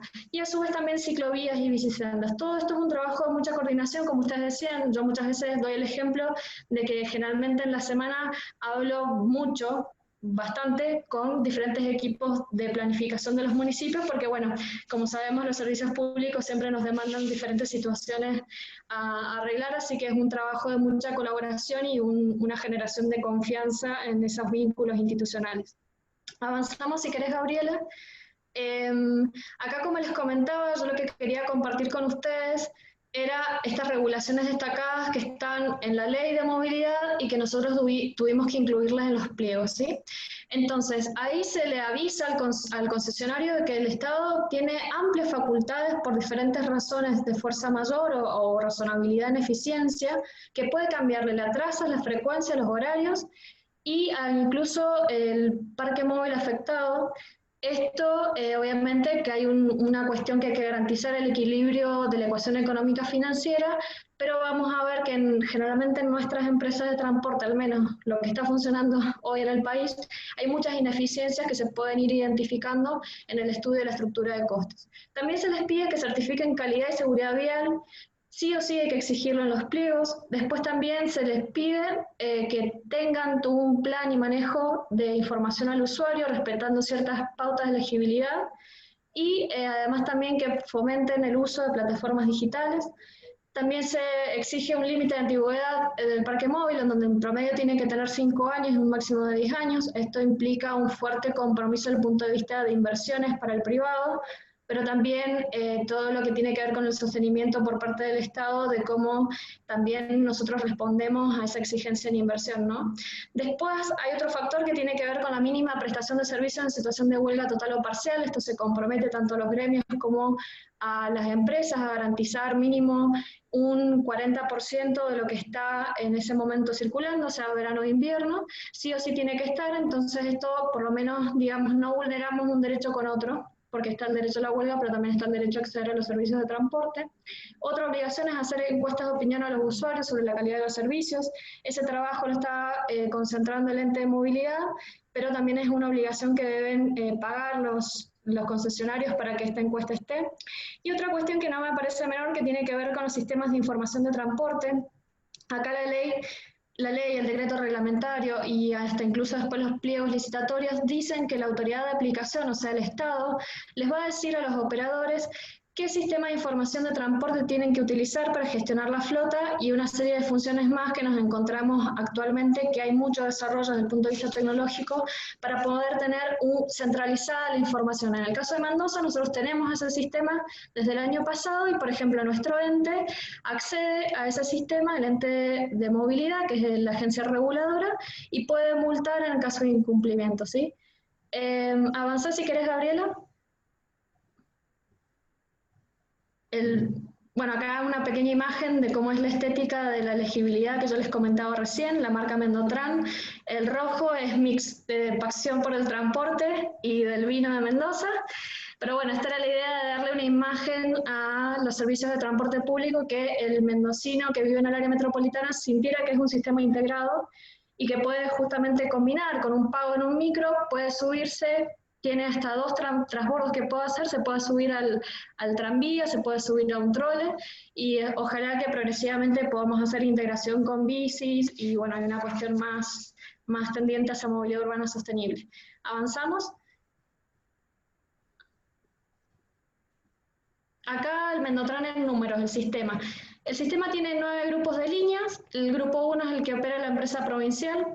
En total tenemos unas 341 líneas, 7.700 paradas aproximadamente, buses 1.457, choferes unos 4.200, se incorporaron más de 500 personas con la implementación del nuevo sistema, es decir que el sector también a mí me parece que hay que ponerlo en perspectiva de que es un sector económico importante por la cantidad de empresas que están y el personal empleado. También aumentamos en cobertura de población, aumentó, o sea, tenemos más del 92% de la población que habita en el área metropolitana de Mendoza que tiene accesible un servicio de transporte entre 1 y 7 cuadras, esa persona tiene acceso a un servicio. La tarifa ha quedado plana, es una tarifa plana y es de 18 pesos. Esto es lo que les comentaba, el sistema el año pasado tuvo alrededor de 840.000 transacciones en día hábil, eso para nosotros es un éxito y ojalá que podamos, más allá de este contexto de pandemia, poder recuperar esa cantidad y quizás incrementarla. Además, la provincia hizo inversiones en 2 cuestiones, en mejorar la infraestructura, generamos un primer carril exclusivo en el departamento de Godoy Cruz, gracias a una coordinación muy importante con ese municipio que se comprometió a hacer esta infraestructura, no existían, digamos, los metrobuses en Mendoza, y eso también es romper culturalmente con quién ocupa la calle y quién tiene prioridad. Y después, en buses eléctricos también, ahí hubo una inversión de $7 millones aproximadamente. La idea era que toda la empresa provincial en su totalidad, que iban a ser unos 50 buses, fueran todos eléctricos, pero bueno, con todo el contexto macroeconómico que tuvimos, esa fue la cantidad de buses que se pudo hacer. Avanzá si querés, Gabriela. Y bueno, yo acá lo que traía un poco para también ayudar a la reflexión para ustedes, a todo el equipo de legisladores de la legislatura porteña, las personas que están ahora participando, es un poco que nos contextualicemos qué le pasaba al sector antes de la pandemia. Y lo cierto es que en toda Latinoamérica, desde los años 90, los sistemas de transporte público masivos venían con pérdida de pasajeros, más allá de esta indicación que yo les daba, con esta mejora que hicimos con el Mendotran. Sin embargo, ahí teníamos una alta proporción de subsidios que bancaban lo que era el sistema, más allá de la cantidad de transacciones, ¿sí? Y además también tiene que ver esto con que un problema que seguimos teniendo es un aumento del uso del auto particular por la conformación de nuestras ciudades. Tenemos muy poca inversión en incentivar el uso de la bici y la caminata en relación a lo que se invierte para los transportes masivos y para el auto. Y también algo que nos parecía una utopía, al menos lo que planificábamos transportes, que nos decían en todos los manuales que la mejor medida para planificar el transporte era evitar los viajes, y hoy lo estamos viviendo, que la centralidad de la realización de actividades para las personas hoy está siendo lugar, pero antes no era así, sino que era un simple generador de viajes. Otra cuestión que tiene que ver con el Estado, digamos, el Estado interviene en el sector del transporte público de personas. Yo esto lo estudio aparte, digamos, todos los debates que hay sobre la regulación de los servicios y tener mucha regulación o tener poca regulación y cómo juega en eso la oferta y la demanda. y en realidad en los servicios públicos sí tiene que haber una intervención del Estado, pero tiene que haber un norte claro de qué se le exige al privado y qué se le va a prestar al usuario, que me parece que en eso nos hemos quedado, hemos naturalizado situaciones de baja calidad de prestación de los servicios. Pero bueno, acá nos encontramos con que Argentina tiene una crisis fiscal desde hace varios años, que también ya había puesto en crisis al sistema y que nos estaba costando un poco meternos de lleno a ver qué se podía hacer sobre eso. Y después, también que creo que es importante que en la provincia de Mendoza, de Buenos Aires, perdón, de una vez por todas se revisen esas reglas de juego desactualizadas en relación a cómo se dan las concesiones o no, que se regularice. Por lo menos Mendoza ha mantenido una institucionalidad de cada 10 años cuando se vencen los contratos de concesión, se llama licitación pública nacional. Se revisan los marcos regulatorios.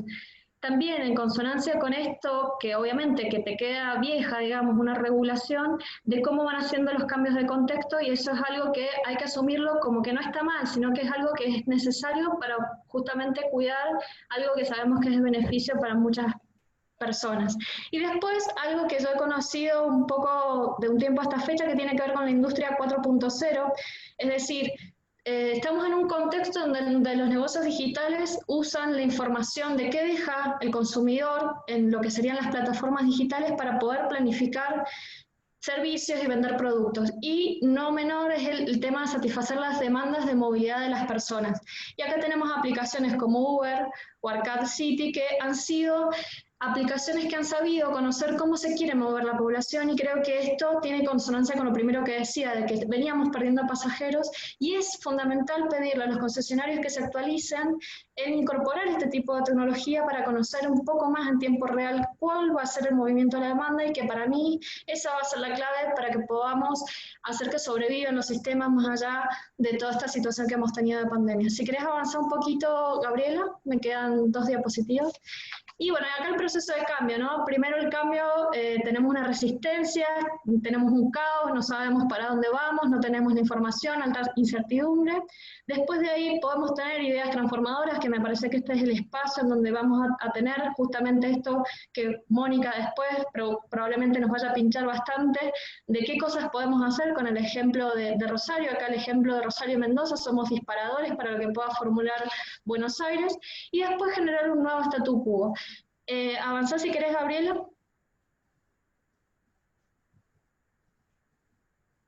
Y bueno, ¿qué es la transición que nosotros tuvimos en el caso del modelo de gestión de transporte en Mendoza? Que los cambios de las regulaciones de los pliegos surgen del Plan Integral de Movilidad, de los diagnósticos que se hicieron ahí, sobre todo en lo que es la fórmula de pago. También el incorporar la transformación digital del Estado. En Mendoza la verdad es que hay un personal de planta que hace mucho tiempo que ha estado observando los diferentes cambios, que son muy curiosos y que te van sugiriendo cosas como estas, por ejemplo.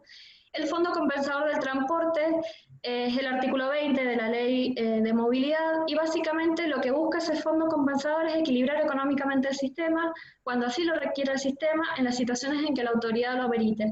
Entonces, por ejemplo, Mendoza, el Estado provincial anualmente tiene un fondo compensador bastante grande para justamente poder hacer las compensaciones de aquellas bajas en las transacciones y lo que pueda llegar a decidir el Estado Nacional en relación a los subsidios. Y la fórmula de pago, que esto también hasta incluso los propios trabajadores del sector lo reconocen, que el sistema ha podido mantenerse porque tiene una fórmula de pago que es por kilómetro recorrido, que ahora en la nueva licitación incorporamos 2 factores que tienen que ver con el cumplimiento de calidad, que es que tienen que prestar en los horarios que se los autoriza, y además también que en principio la fórmula planteaba que a partir del segundo año, el primer año iba a ser testigo, después del segundo año tenían que iban a tener más pago a medida que aumentaran más pasajeros. Esto tratando de que también se incentive que por las mismas concesionarias se fomente el uso del transporte público, y bueno, ahí hay mucho por hacer. Avanzá si querés, Gabriela. Y acá un poco el análisis de las debilidades que para mí planteó el COVID. Para mí en las empresas las debilidades que se vieron fue que son muy dependientes desde el punto de vista financiero de los subsidios a raíz de la baja, digamos, la caída abrupta de las transacciones. También tienen su esquema de prestaciones muy rígido, entonces eso probablemente no les permita a ellos planificar opciones en donde pueden tener una ocupación de su inversión y la capacidad ociosa que están teniendo para poder prestar servicios diferentes a lo que es el servicio regular. Esto es para que lo debatamos entre técnicos de cómo puede ser un nuevo esquema un tanto más flexible. Después también hay una falencia muy importante que tiene que ver con cómo gestionan la comunicación con los usuarios y también cómo justamente ahora, cuando el sistema se pone en cuestionamiento y que dicen que no es seguro viajar en transporte público, tampoco existen estrategias, o al menos no las conozco, de parte de las prestadoras de los servicios, de los transportes regulares, que evidentemente nos aporten seguridad a los usuarios, ¿no? Es como que siempre dependen de las comunicaciones que hace el Estado para estos servicios, pero ellos nunca invierten en comunicar de una forma unívoca al usuario cómo puede hacer para volver digamos, acceder a los servicios de forma segura. Y ni contar de que tampoco tienen una digitalización de sus procesos, de la gestión tradicional que tienen, y ni hablar de que existe algún tipo de aporte en relación a innovaciones con estas industrias que yo les comentaba. Avanzamos si querés, Gabriela. Después, a ver, los únicos actores que tienen debilidades no son las empresas, el Estado también mostró debilidad. Tiene baja capacidad fiscal para cubrir las caídas abruptas de transacciones o este tipo de modificaciones que vamos a tener, que lo que a mí más me preocupa de todo esto, que el contexto que mostró el COVID, es que nosotros vamos a seguir teniendo incertidumbres altas por el cambio climático, por las crisis económicas que vamos a tener. O sea, no es algo que solamente nos va a pasar con esta pandemia, es algo que me parece que vamos a tener que aprender a poder adaptarnos a esa situación. Otra vez, rigidez normativa para permitir a los concesionarios que sobreviven a situaciones que les pueden plantear crisis en relación a sostener sus empresas, como para que puedan plantearnos alternativas de prestaciones. También hay una debilidad que tiene que ver con la capacidad de fiscalizar, controlar y liderar comprometidamente los incentivos que tengan las empresas para desarrollar eficiencias basadas en transformación digital. Esto es como que, bueno, funciona, entonces no nos ponemos ahora en exquisitos y nunca es el momento para ponernos en exquisitos para que las mejoras de las empresas en sus operaciones sean evidentes, y ahora en esta situación nos vemos con que como no lo pedimos en ese momento, ahora está menos capacitado que nunca para poder sortear este contexto difícil. Y el Estado también tiene problemas para tener procesos digitalizados y tampoco tiene una integración de bases de datos en donde nosotros podamos ir tomando decisiones más inteligentes y en tiempo real relacionando la oferta y la demanda. Tenemos información sobre las transacciones de las tarjetas magnéticas, pero no hacemos un liqueo, un macheo con esta huella digital que yo les comentaba. Y me parece que esas inversiones sí son estratégicas, porque tener un sistema millonario funcionando sin estar efectivamente siendo consumido por los ciudadanos es una ineficiencia que no nos podemos dar el lujo de tenerla. Si querés avanzar, Gabriela, y creo que ya con esto termino, y tiene que ver con las conclusiones sobre los escenarios. El cambio normativo debe formularse considerando las transformaciones de la industria relacionadas con el transporte de personas. Creo que es importante poder darse el tiempo de explorar qué está pasando en relación a cómo se prestan los servicios de transporte de personas. Por otro lado, también hay que revisar los contratos vigentes, una tarea que estamos haciendo con el gobierno provincial, en esto que ustedes nos comentaban de cómo se revisan los costos operativos y la eficiencia efectiva que tienen. Nosotros planteamos una diferencia que no es lo mismo la estructura de costos para ir a una licitación que la efectivamente se está prestando ahora. Y ahí hay algo que ya está escrito por otros autores y que es interesante ver, que tiene que ver con las rentas extraordinarias que existen, porque siempre en esas estructuras de costos se trabaja con promedios de cada uno de los costos y según la escala de la empresa es la economía que puede hacer. También creo que es importante evaluar qué alternativas son sostenibles para satisfacer las demandas de movilidad de las personas y también que venga acompañado de un costo fiscal razonable de cada una de esas satisfacción de demanda. Por ahí nosotros no vemos como una opción tener buenos sistemas de bicis públicas y probablemente sea una forma mucho más amigable y más sostenible desde el punto de vista fiscal que simplemente pensar en esquema buses o en un modo guiado que es muy caro. Limitar también las compensaciones fiscales en eficiencias preexistentes de las empresas. Digamos, creo que el Estado también se debe una evaluación muy a fondo de estas empresas que la verdad es que mensualmente nos llevan millones. Y por otro lado, creo que el Estado tiene un rol fundamental en relación a ser el espacio de consenso. El Estado debe conducir el proceso de consenso, materializando acuerdos con los diferentes niveles de gobierno, también con las diferentes, bueno, con las empresas y los gremios, porque también acá creo que algo importante que ha pasado en Mendoza es que desde los municipios reconocen que no van a tener ni la capacidad fiscal ni política como para poder hacer frente a la conducción de la que es la política de transporte de personas. Entonces, en este sentido, creo que está bueno poder conversar sobre justamente cómo estamos en relación a las capacidades y algo que hablábamos con el equipo de asesores de Manuel, que era en relación a que también los municipios se encontraron con todo lo que es la desregulación de los 90, que tuvieron que absorber muchos servicios esenciales que lo prestaba ante la nación, y el transporte no es otra excepción, es un servicio que cuesta un montón y que impacta en mucha cantidad de personas y que acá está bueno justamente revisar esa capacidad.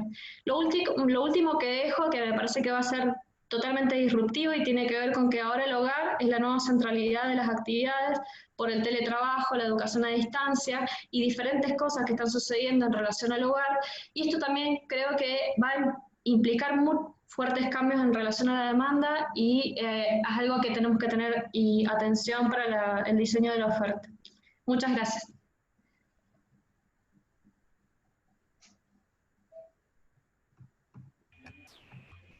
Gracias, Lía, muy interesante. De hecho, tan interesante que mientras hablabas se armó ahí un debate en el chat sobre el tema de los usos de datos y demás, que después espero que después te hagan la pregunta pertinente. ¿Se está escuchando? Ok. Gracias, Lía. Ahora vamos al caso de Rosario, que Rosario funciona como una suerte de meca en varias cosas, ¿no? En algunos momentos de principio de los 2000 era la meca del sistema de salud pública, en otro momento la meca de las políticas públicas culturales, y Mónica fue protagonista de probablemente otro de los hitos de Rosario que tiene que ver con la planificación del sistema de transporte en Rosario. Mónica es ingeniera civil, corregime Mónica cualquier cosa, ¿no? Ingeniera civil, ahora es secretaria académica creo que de la Facultad de la Universidad Nacional de Rosario, tiene un máster en planificación, gestión y economía del transporte, y entre 2015 y 2019 fue secretaria de Transporte y Movilidad de la Municipalidad de Rosario, y en algún momento también estuviste a cargo, si tengo la buena información, del ente de gestión de movilidad urbana, que es una de las particularidades de la experiencia de Rosario, que entre otros aspectos interesantes, tiene la particularidad de haber diseñado su sistema de transporte con un fuerte proceso de participación ciudadana. Así que, Mónica, en la medida que a vos te parezca pertinente, nos gustaría también conocer ese proceso de participación, porque es algo que eventualmente nosotros necesitamos replicar en el proceso de discusión del plan urbano ambiental. Gracias, Moni, te doy la palabra. Bueno, muchas gracias. Buenas tardes a todas y a todos. En primer lugar, lo presento a Matías Barretaveña, espero haberlo dicho bien, como Manuel Socias, por invitarnos a participar y compartir la experiencia de nuestra ciudad. Sí, en cuanto al ente de la movilidad, ahora les cuento cómo es, porque me parece importante la institucionalización de esta. Moni, me parece que se escucha un poco cortado. Mira, para contarles cómo llevamos adelante el proceso de planeación en la ciudad, tiene que ver primero comenzar a contar y a compartir con ustedes. Bueno, ¿no me escuchan bien? Hola. ¿Se escucha? Ahí se escucha bien, Mónica. Por ahí le tenemos que pedir a los participantes que saquen la cámara, que a veces eso dificulta un poquito que se escuche bien. Bueno, entonces les decía que para contarles cómo llevamos adelante el proceso del plan de movilidad en la ciudad, me parece importante comenzar con compartir algunos ejes en la gestión, que fueron en la municipalidad en su conjunto, y por lo tanto en la movilidad en particular. Si podemos pasar a la próxima diapositiva, vamos a ver los ejes con los cuales trabajamos nosotros, que tienen que ver primero con la presencia del Estado, igualdad de oportunidades, la planificación, participación ciudadana, la calle como espacio público y la innovación. Ahora rápidamente les cuento cada uno de ellos, cómo los concebimos. En primer lugar, la presencia del Estado es tener claridad de que un Estado presente es el que nos permite modificar, ¿no es cierto?, las contradicciones generadas por los modelos excluyentes. En este sentido, y llevándolo al caso concreto de la movilidad, un Estado presente hizo que ante una crisis, como fue la del año 2001-2002 en nuestro país, y en particular en la ciudad de Rosario, en el sistema de transporte, se cayeran las líneas de transporte, y bueno, un Estado presente creara una empresa del Estado que mantuviera, por un lado, el servicio y garantizar este servicio público a todas las vecinas y los vecinos de la ciudad, y por otro lado, garantizara los derechos de las y los trabajadores del sistema de transporte. Así que el Estado presente lo vamos a ver en cada uno de los planes y los proyectos que presentamos. La igualdad de oportunidades, que claramente es una bajada a la temática puntual de la movilidad, no es más ni menos que garantizar una accesibilidad más justa para todas las vecinas y los vecinos, para todos los trabajadores. Un valor muy importante para nosotros es la solidaridad por un lado con los sectores más vulnerables de la ciudad, que en el caso de nuestra ciudad viven en los barrios más alejados de la ciudad, y que el tener una tarifa plana permite esto de un subsidio cruzado, que los que menos viajan pagan por los que más viajan, para poder garantizar que todas y todos tengamos la misma tarifa independientemente de dónde vivamos en nuestra ciudad.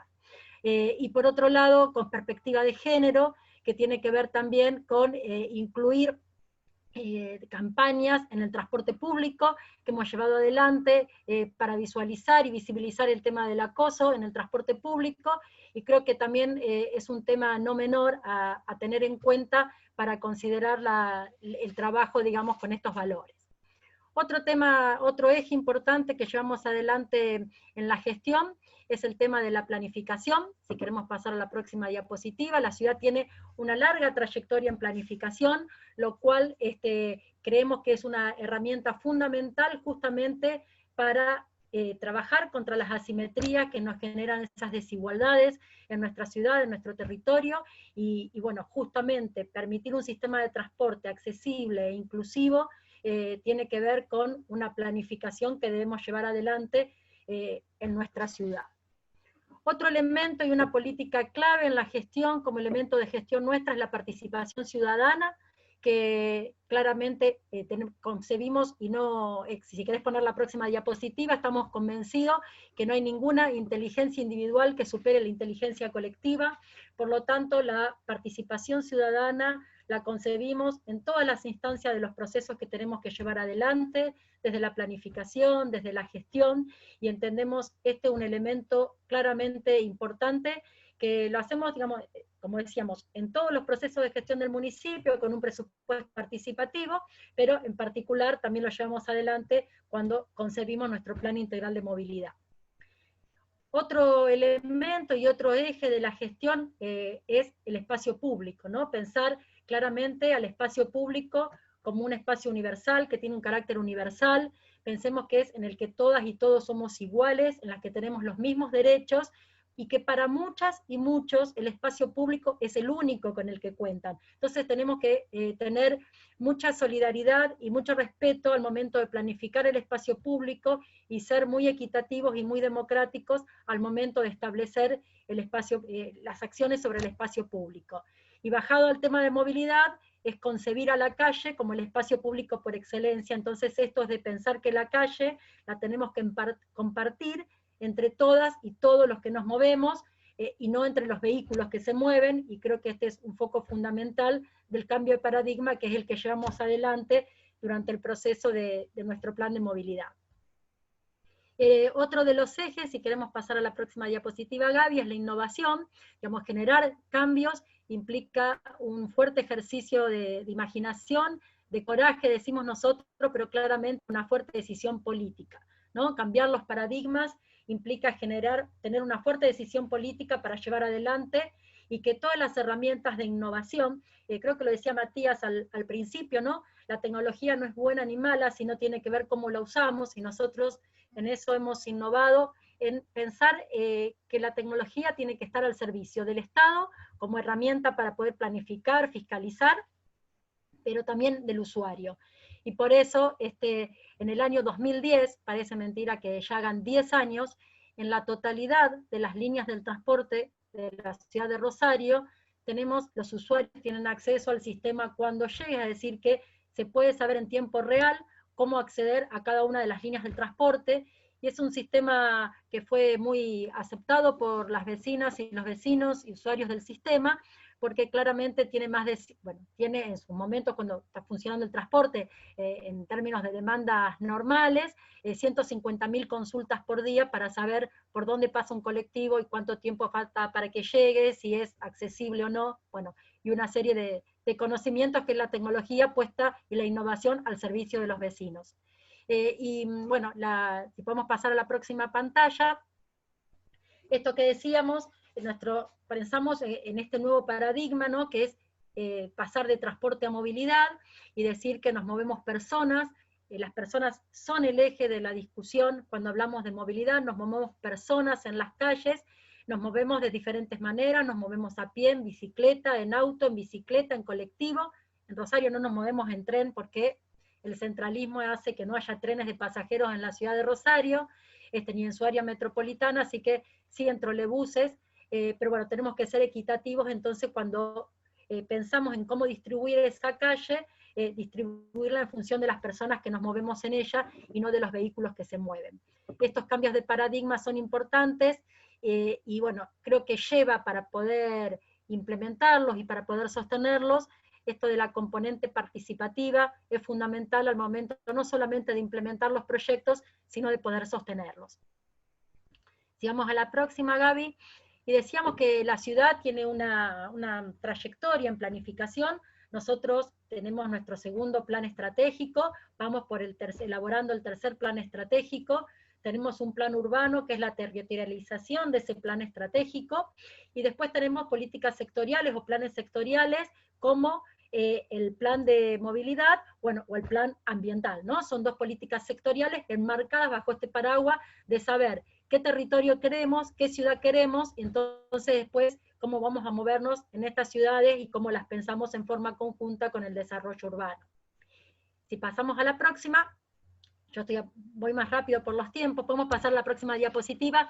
Cuando pensamos y estábamos trabajando en nuestro plan integral de movilidad, teníamos que transmitirle esto que decíamos antes, ¿no? Que transmitirle a nuestras vecinas y a nuestros vecinos este cambio de paradigma y lo que es dejar de pensar en personas y dejar de pensar en vehículos. Entonces hicimos esta es una foto que trabajamos junto con una organización de Rosario, que es Soluciones Tecnológicas Sustentables, STS, y el ente, en el cual nos parecía que era mucho más gráfico transmitir en imágenes lo que queríamos contar. Y era esto, es que si nos queríamos mover 65 personas en la ciudad, en auto, con una realidad en nuestra ciudad que tenemos 1.4 personas por auto, o sea, fíjense que no llevamos ni siquiera 2 personas por auto, ese es el espacio que ocupamos, 65 personas si nos queremos mover en auto en la ciudad, si nos queremos mover en bicicleta, la foto del medio, y si nos movemos en transporte público, esa es la imagen.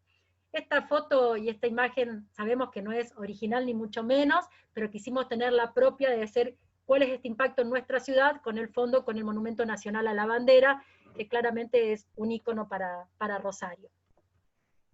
Aparte de decir qué es lo que decimos, que bueno, que la manera en que nos movemos, sin lugar a dudas, nos condiciona la calidad de vida que vamos a tener en la ciudad.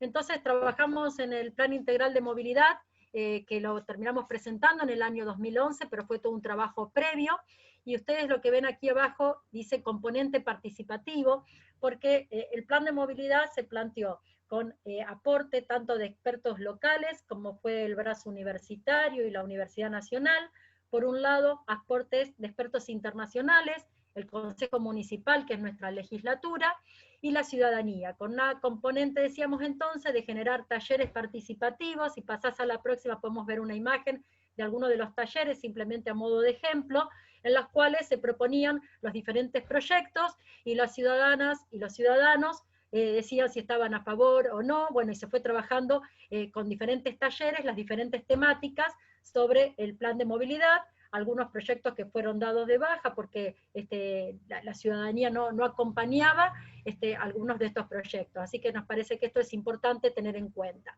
Y esto se plasmó en definitiva, el proceso final de este proceso participativo terminó en diciembre del 2010, si podemos ver la diapositiva siguiente, Gaby, que es con la firma del Pacto de Movilidad.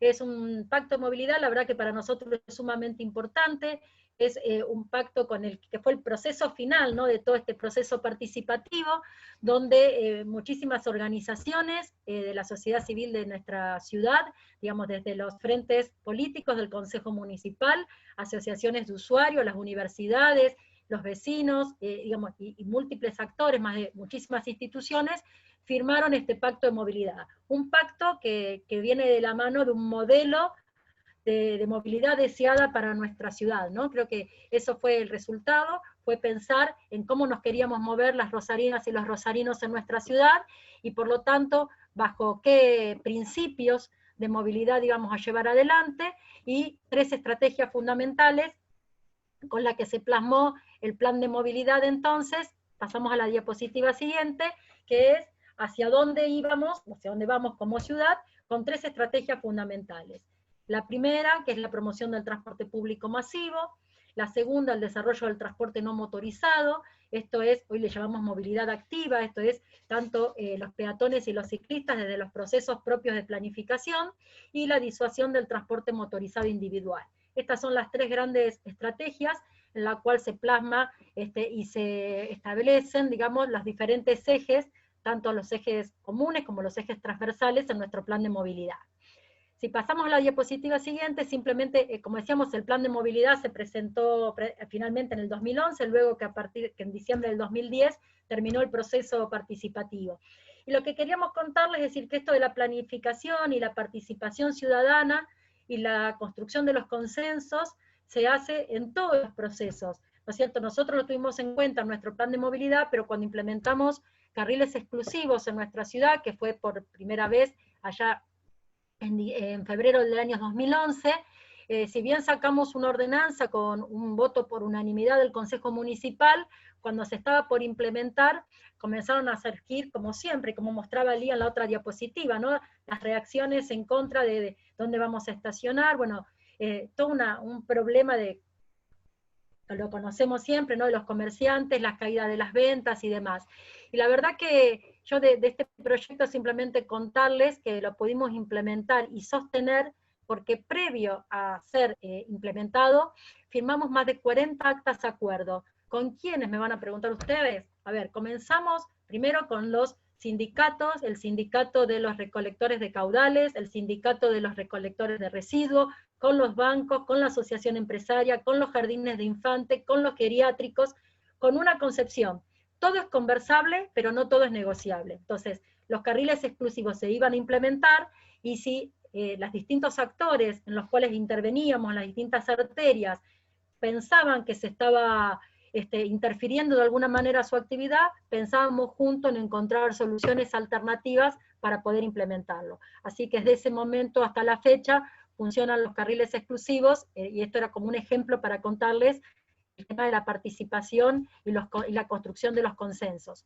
Lo mismo en el proceso de licitación, cuando se llevó adelante el proceso de licitación para fijar los nuevos recorridos y las nuevas formas, se realizaron también talleres con los vecinos, donde los vecinos planteaban hacia dónde iban, cuáles eran sus principales destinos de viaje, cuáles eran sus principales atractores.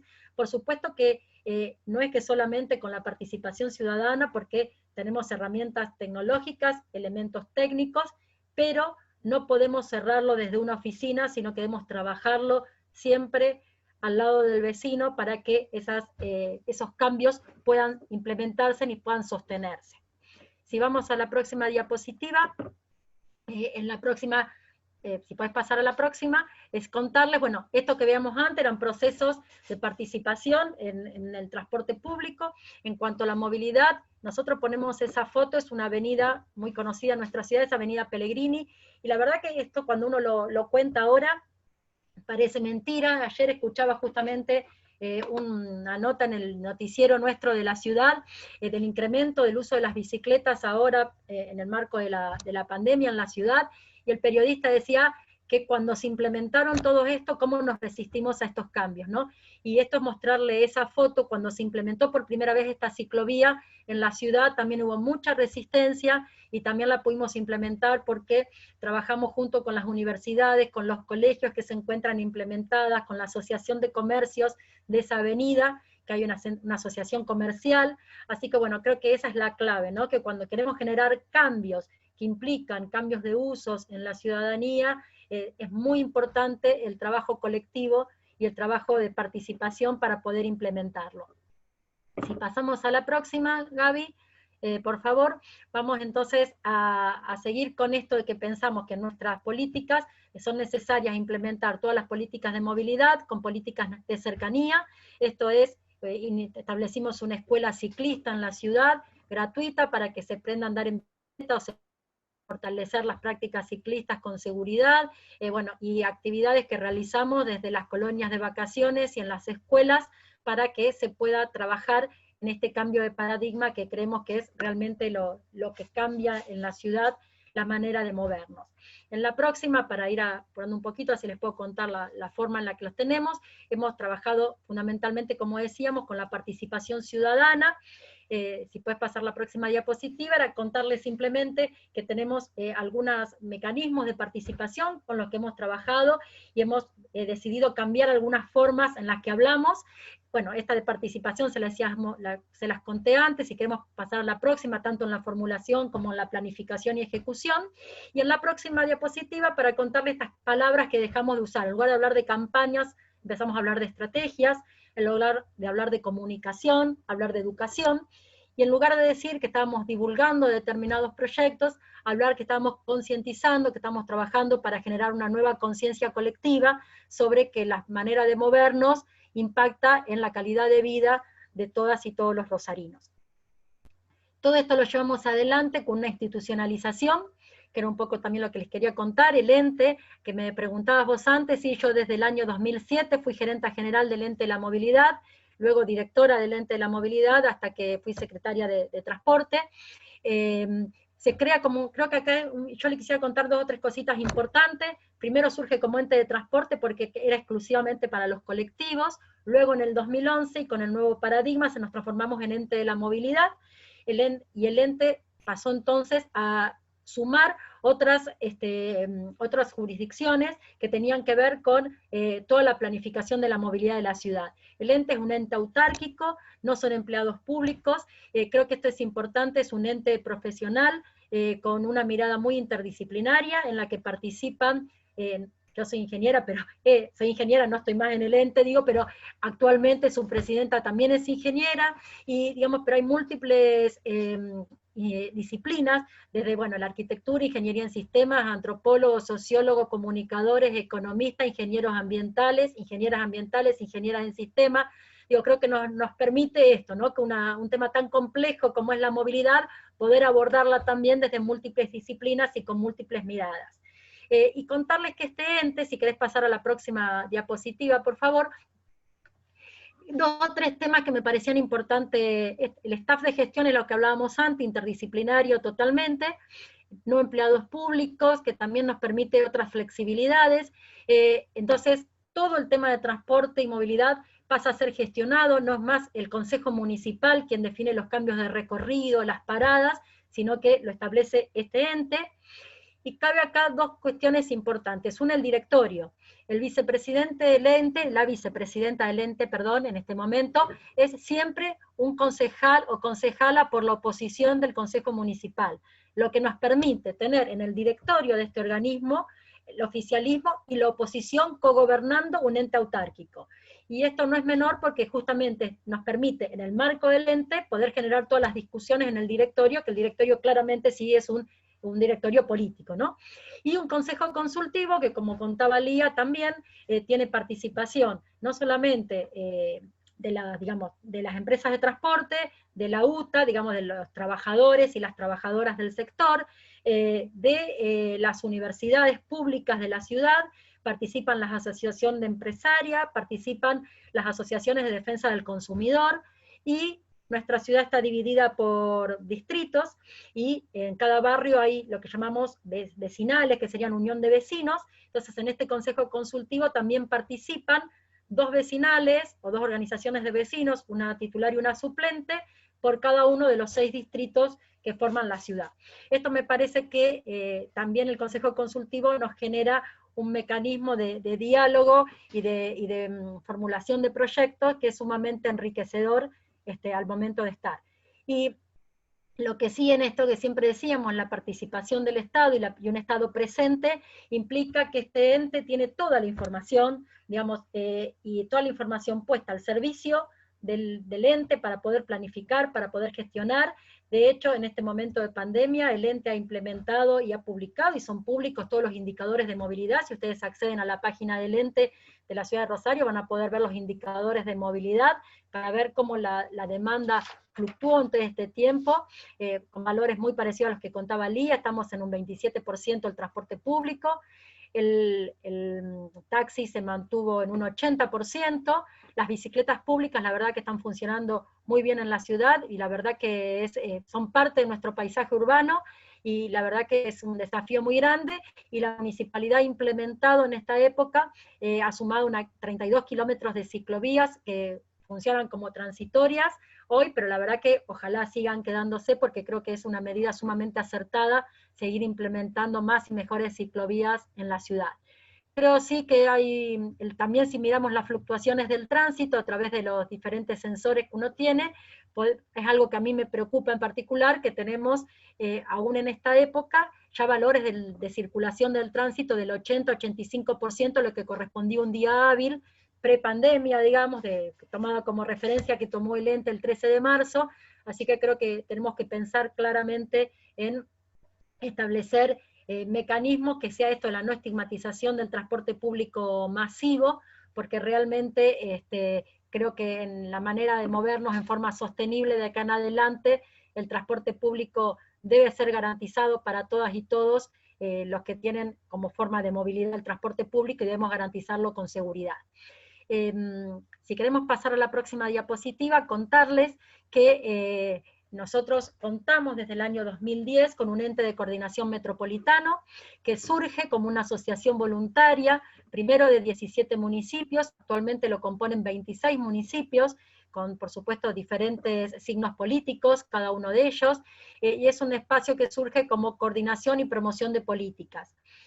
Al interior del mismo se crea el organismo técnico, que es la metropolitana, y en el año 2016, por una ley provincial, se convalida al ente de coordinación metropolitana, el ECOM, como un ente público no estatal, y se crea su estructura técnica.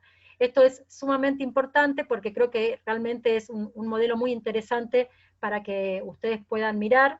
Si pasamos a la próxima diapositiva, contarles cómo fue el abordaje de la planificación del ECOM.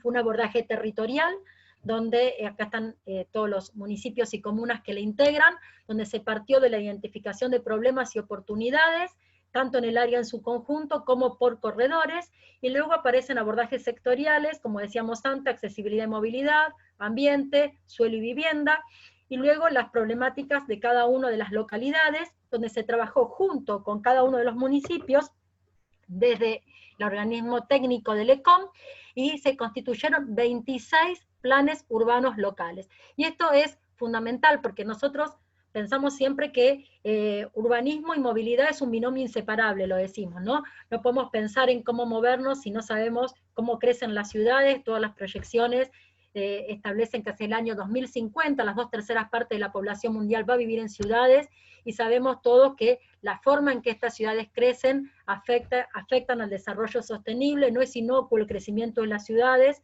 no crecer de cualquier manera genera los mismos impactos en los territorios, y por lo tanto es un tema, me parece, sumamente importante. Entonces, desde el ECON se siguió, digamos, el mismo camino que veníamos haciendo en la ciudad, ¿no? Primero el abordaje de lo territorial, de los planes urbanos. Si podemos seguir con la próxima diapositiva, se establecieron 7 directrices territoriales, y dentro de las directrices territoriales, la directriz número 3, que habla de la estructuración de la accesibilidad y la movilidad en forma eficiente en el área metropolitana. Entonces hay una parte de lo que es la movilidad vial, con bueno, todo el análisis, que no tiene sentido contárselos porque es otra realidad, pero saber que ese es cómo se abordó, y si seguimos en la próxima diapositiva, el abordaje de lo que es la movilidad ferroviaria en el área, que como decíamos, funciona exclusivamente para las cargas, no existe la movilidad ferroviaria en términos metropolitanos del transporte de pasajeros. Así que bueno, esto es cómo se llevó adelante desde el ECOM el abordaje, digamos, desde la territorial, para poder pensar luego como gran desafío la mirada de la movilidad y el transporte. Así que es un poco la idea de contarles a ustedes cómo funcionamos, contarles que hoy, bueno, la realidad en nuestra ciudad hoy, bueno, acá la institucionalidad, la gobernabilidad que le decíamos antes, perdón, la directriz 6 también, la coordinación estratégica asociativa de actores, que permitió desde el ECOM acceder a través del DAMI a financiamiento ya para proyectos claramente metropolitanos, y se trabajó y se avanzó con proyectos de infraestructura vial fundamentalmente, y en proyectos de residuos con una planta nueva, también como proyectos metropolitanos, que me parece que esto es lo nuevo y el nuevo desafío que tenemos que seguir trabajando.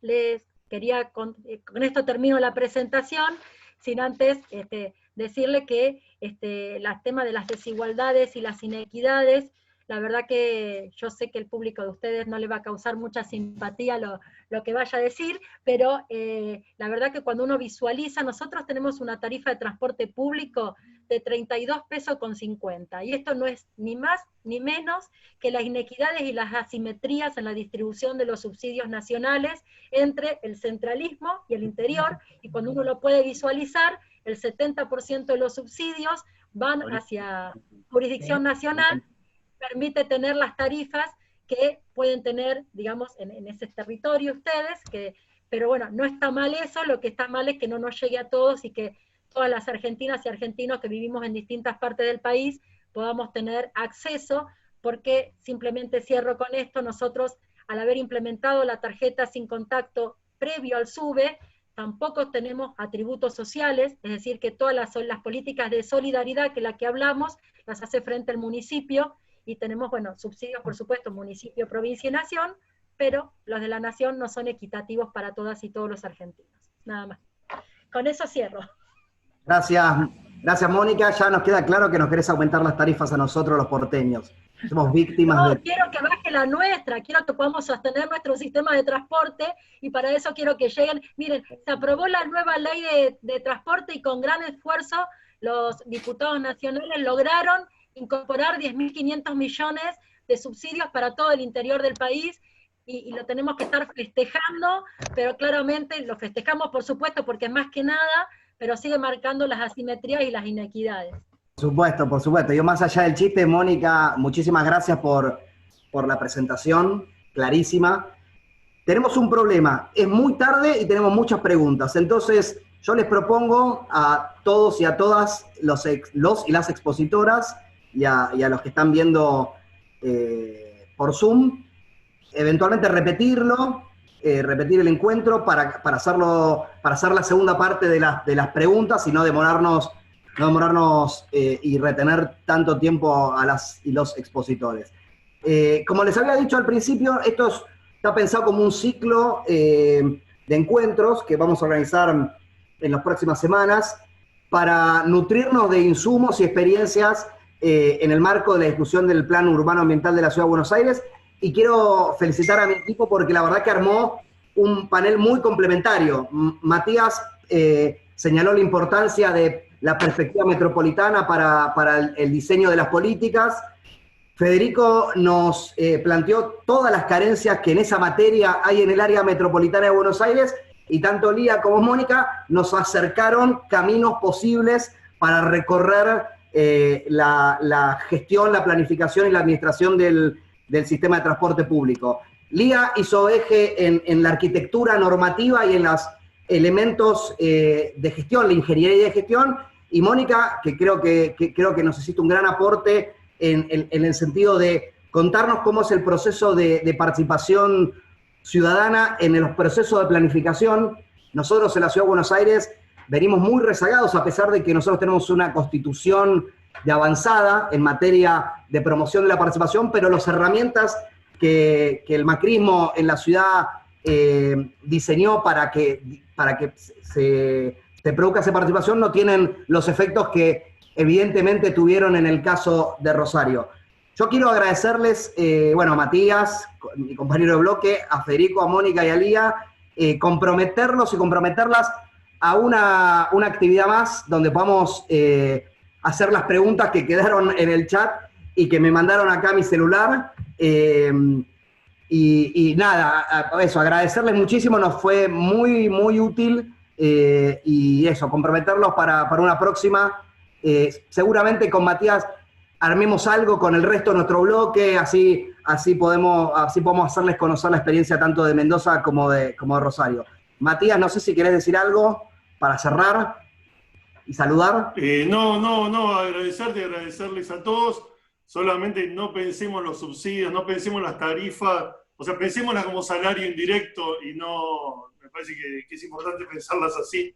Pero felicitarte a vos y a todo tu equipo, Fede, la verdad bueno, Gabriela, la verdad que estuvo bárbaro, nos quedamos con ganas, son temas que son muy complejos y bienvenido sea que volvamos a discutirlo porque salieron un montón de cosas que generaban preguntas, dudas, para poder aprender acá en la ciudad, la verdad que tenemos muchísimo para adelante. Bueno, Mónica, Lía, Federico, muchas gracias y hasta la próxima. Dejen el celular prendido que nos vamos a volver a molestar.